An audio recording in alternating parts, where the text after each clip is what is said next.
Brought to you by Agilus Diagnostics. Health test की बात आती है तो मैं भरोसा करता हूँ India largest diagnostics company Agilus diagnostics. खुद को टेस्ट करते रहो। वाराणसी में एक ऑफिसर की लाश उनके ही घर में मिली है। कमरा अंदर से लॉक था, बेड पर लाश पड़ी थी। बेड के ठीक नीचे मोबाइल गिरा हुआ था।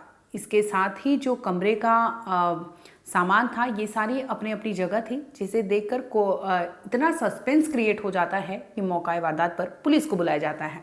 दरअसल मामला हाई प्रोफाइल होता है क्योंकि ये बॉडी ऑफिसर की थी। वारदात का खुलासा इस कदर होता है कि जब अगली सुबह यानी 6 नवंबर को नौकरानी दरवाज़ा नॉक करती है तो कोई भी अंदर से हलचल नहीं होती। इसके बाद मामले की जो जानकारी होती है उस घर के ड्राइवर को दी जाती है। जो उस ऑफिसर का ड्राइवर था उसे फ़ोन किया जाता है, वो ड्राइवर आता है। इसके बाद उससे भी दरवाज़ा नहीं खुलता तो वो फ़ौरन मौका वारदात पर सूचना पुलिस को दे देता है। आखिर एक बंद कमरे में ऑफिसर की लाश की क्या थी मिस्ट्री, और ऑफिसर की लाश इस तरह से बेड पर पड़ी हुई थी और मोबाइल वहां बिखरा हुआ था। इस मौत के पीछे की रहस्यमयी कहानी क्या थी, इस वीडियो में बताएंगे। नमस्कार, आप देख रहे हैं क्राइम तक, मैं हूं अश्विनी सिंह। बनारस के लालपुर पांडेपुर चौका घाट के करीब गीता कॉलोनी है। इसी कॉलोनी में ये ऑफिसर यानी नरेंद्र शर्मा 52 साल उम्र है, ये वहां रहा करते थे। किराए का मकान था जहां पर वो अपने परिवार से दूर यानी वाराणसी में उनकी ड्यूटी थी, जिसकी वजह से वो किराए के मकान में रहा करते थे। ये फ्लैट था इनका 2 BHK का।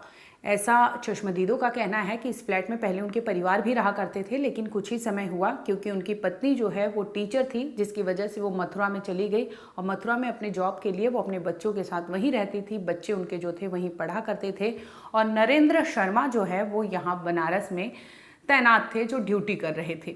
इसी दरमियान 6 नवंबर को उनकी लाश बरामद होती है। जैसे ही सूचना दी जाती है पुलिस को, पुलिस मौका वारदात पर पहुंचती है, दरवाज़ा नॉक करती है, लेकिन कोई हलचल नहीं होता। इसके बाद जोर जबरदस्ती किया जाता है और पुलिस जबरन दरवाज़ा तोड़ती है। जब अंदर घुसती है तो देखती है बेड पर नरेंद्र जो शर्मा है वो ऑफिसर बेड पर यूं ही पड़े थे, बेसुध थे। जब नसें चेक की जाती है तो पता चलता है कि उनकी मौत हो चुकी है। पुलिस फौरन फॉरेंसिक टीम को, डॉग स्क्वाड टीम को वहां बुलाती है। इसके बाद पूरी तहकीकात की जाती है, जिसमें पुलिस को कोई भी फिलहाल तो नोट नहीं बरामद हुआ है जिससे पता लग सके कि उस कमरे में, बंद कमरे में क्या हुआ था। और कमरा जो है अंदर से बंद था क्योंकि नौकरानी का जो दिनचर्या था सुबह आना उस घर में और नॉक करना, लेकिन अंदर से कोई हलचल नहीं होती, जिसके बाद वो इस तरह से मामले का खुलासा होता है।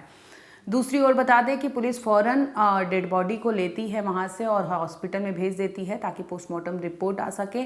और इसके साथ ही शुरुआती जो जांच है वो करने लग जाती है, तहकीकात करती है, चश्मदीदों से बयान लेती है। इसमें ये सामने आता है कि ये रहने वाले तो मथुरा के थे। पहले इनकी फैमिली भी रहा करती थी, लेकिन फैमिली इनकी मथुरा चली गई है और ये पिछले 6-7 महीने से इसी फ्लैट में अकेले रहा करते थे। इसके साथ ही आपको बताएं कि ये कुछ ही दिन हुआ, हाल फिलहाल में जो दिवाली का फेस्टिवल था, दिवाली के फेस्टिवल के दरमियान ये अपने घर मथुरा गए थे और सोमवार को ही वो वापस लौटे थे, जिसके बाद 2 दिन बाद ही इनकी मौत उनके घर में हो जाती है। और इस तरह से खुलासा होता है कि वो सो रहे थे अंदर और न जाने अंदर कमरे में क्या हुआ कि जिसकी वजह से अगली सुबह उनकी डेड बॉडी उस घर में ही मिलती है। पुलिस CDR खंगालती है, मोबाइल ट्रेस करती है, तो इसमें ये सामने आता है कि मंगलवार यानी 5 नवंबर को उनका फ़ोन जो आखिरी बार किया गया था, परिवार से बातचीत हुई थी, इसके बाद उनका कोई भी कॉल रिकॉर्ड नहीं है। और मंगलवार का जो दिनचर्या था, ड्राइवर की माने तो उनका ये कहना था कि वो शाम को ऑफिस वर्क पूरा करने के बाद उस गीता कॉलोनी में उन्हें छोड़े थे, जिसके बाद वो खाना खाने के बाद अपना जो रूटीन होता है वो किए थे और इसी दरमियान वो फ़ोन पर बातचीत किए थे अपने परिवार से और इसके बाद सोने गए। लेकिन अगली सुबह उन्हें सूरज देखने का मौका नहीं मिला, जिसकी वजह से ये खुलासा होता है कि बंद कमरे में ऑफिसर की लाश बरामद होती है।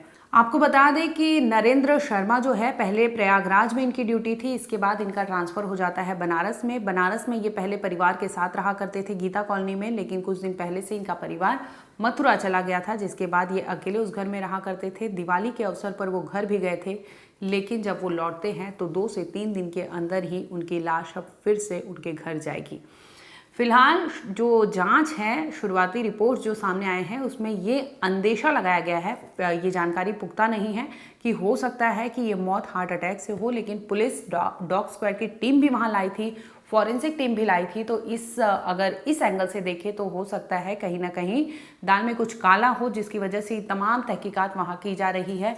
और जो ऑफिसर थे वो सिविल डिफेंस में PES स्तर के उस लेवल के ऑफिसर थे, जिसकी वजह से पुलिस इस मामले में कोई भी कोताही बरतनी नहीं चाह रही है और इस मामले को लेकर लगातार जांच कर रही है।